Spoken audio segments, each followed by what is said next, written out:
All right. I'm surprised, disappointed. Well, I'm probably not surprised. Disappointed, frustrated with the banking sector or financials. Here we go with FAS.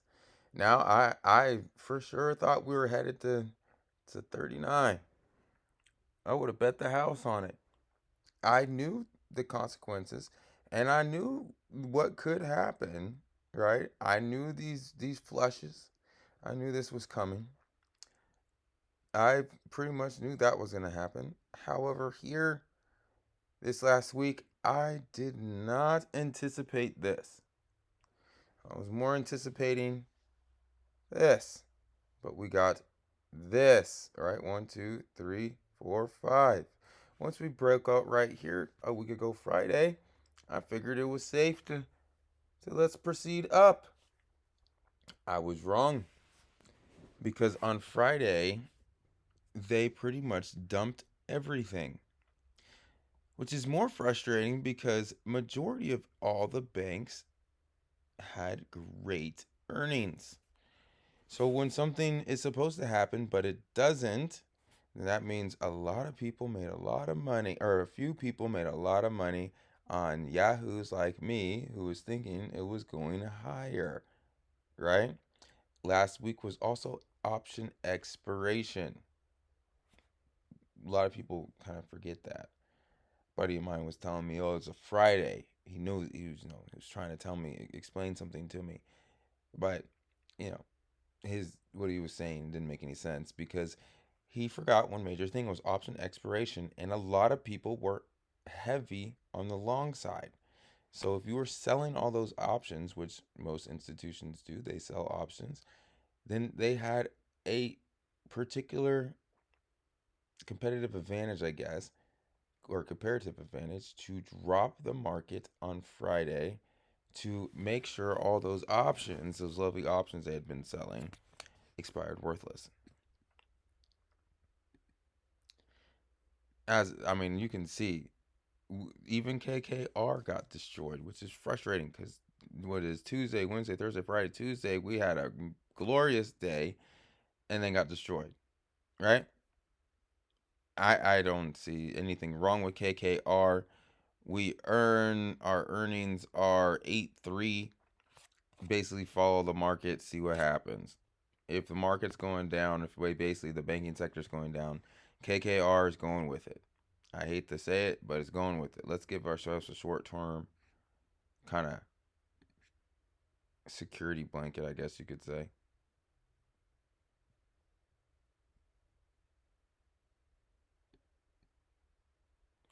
So we're getting close to the 50, right? Of from here to here. That's our security blanket. Make us feel better at nighttime. And just watch. Bank of America earnings on Friday. Estimate 76, actual 103. Come on, man. Come on. And look what they did.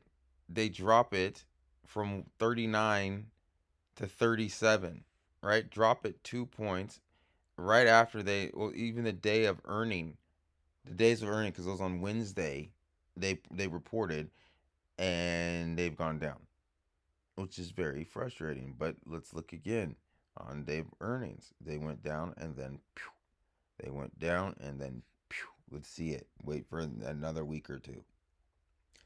Let's talk to Chuck. Let's see what they did on their last earnings. Last earnings down and up.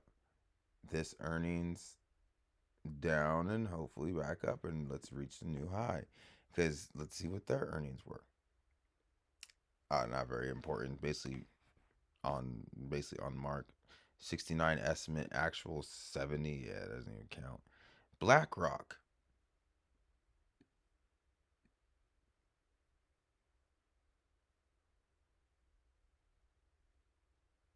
They beat.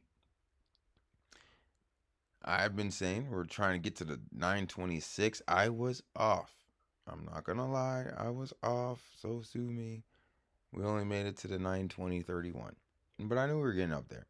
Now we're right around the place where it might be another buying spot, but give it a minute, man. Don't jump right on into it just because they could need to flush a little bit more. If you remember oil, they had to flush oil, so um, just be careful because BlackRock, it has the potential to move, as in it went from 920 to 870 in like 3 days. So that's 50 points in a blink of an eye.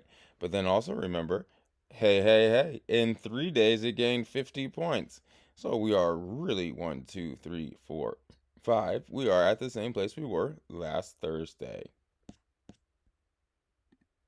TROW price. I mean, you can't really, you know,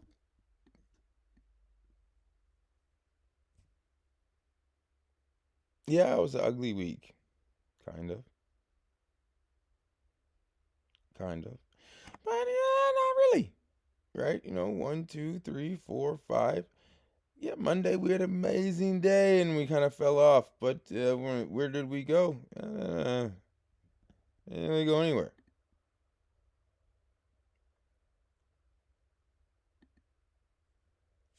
Hmm? Give yourself some perspective. See where you are. Where did you go? Yeah, you didn't really go anywhere. You know what I'm saying? As long as we're above this 50%, then hey, we are there. Right? Goldman Sachs, screw you, Goldman. Goldman Sachs always does this, man. They Goldman is a frustrating stock to trade. Look at their earnings last time. 9, actual 18, and skyrockets. So let's see what we did over here. 9, actual 15. I'm sorry, they didn't make it $3 more like they thought last time. They still blew numbers out. But look where they ended. It was just the typical resistance. I should have been paying more attention to where the resistance point. Now, once we get up to this 1618, the 362, yeah, I would say just give it a little bit. I mean, after the earnings, you'll see actually we popped above, broke above, look above and fail. Friday was just a nasty day for them. It was just nasty for everybody. So Monday, which is today, is probably going to be a nasty day in the beginning, but look for the taper, right? So if you see if the market is nasty all morning, but then selling stops, because you got to remember, if it has a 30-point drop today, that's almost like 60, 80 points that it's dropped, right? In a course of 2 to 3 days. So let it kind of subside. Today could be a pop, and then tomorrow gap down to take out all the buyers, and then in the afternoon tomorrow could retest the highs. To, but that's all speculation. Just be very careful. Blackstone Group. We are on the 22nd, which is 3 days. This is terrible. It's just absolutely horrendous. Nah, I'm just joking. Um, yeah, it looks fine. Right? Look for us to pull back. Could really go all the way back to this 97, and it's still bullish, and then head forward. I mean, I don't see anything wrong with this. It looks strong, powerful, and confident. NTRS, I'm a little disappointed. I'm not gonna lie. I would have liked for it to break out of this 16 last week, but we have earnings coming up on the 21st in 2 days. So it makes sense. Now,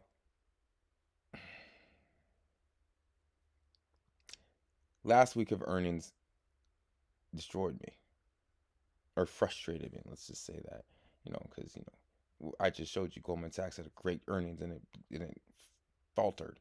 Blackstone had a great earnings and it dropped 50 points, right? Now, that could have been last week because everything was a little leveraged too high and it was option expiration week. So we have one more month for August expiration because we're playing this chapter now, the August expiration. So we kind of need to pay attention to where the money is on the August.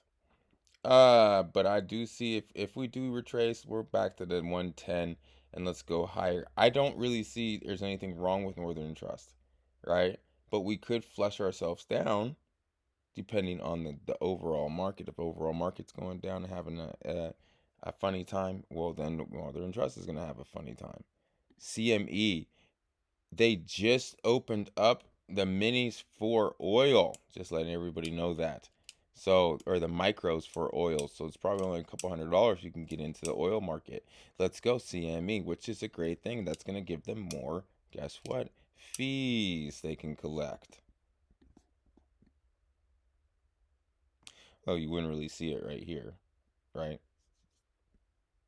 Their earnings are on the 28th, so next week. Really kind of goes on the market. More trading is happening. It's not like subsiding, it's increasing. So I don't see anything wrong. Like options and futures are going up, and futures and future options, there's not really much of any kind of fees, but futures you still have that in and out like $3 or whatever fee. I mean, it's not a lot, and so that's probably they haven't really taken out because the leverage is so. I mean, $3 doesn't even, that's like a tick. So it's not even, it's so minute it doesn't really matter, but they still are collecting massive fees on CME. At least the brokerages are. I don't know how much CME is charging, but the brokerages still get to make money off the fees. They don't really do it on stocks anymore, but on other services they're collecting fees, in which is futures is one. So that now they got the micros, because they got the micros on pretty much everything now, and now they got the micros on the oil market, which is beautiful for CME and potential oil traders, because now that opens the world to much smaller size traders. No longer do you need 10 grand to trade oil or 5 grand. You probably need about 400 or 500.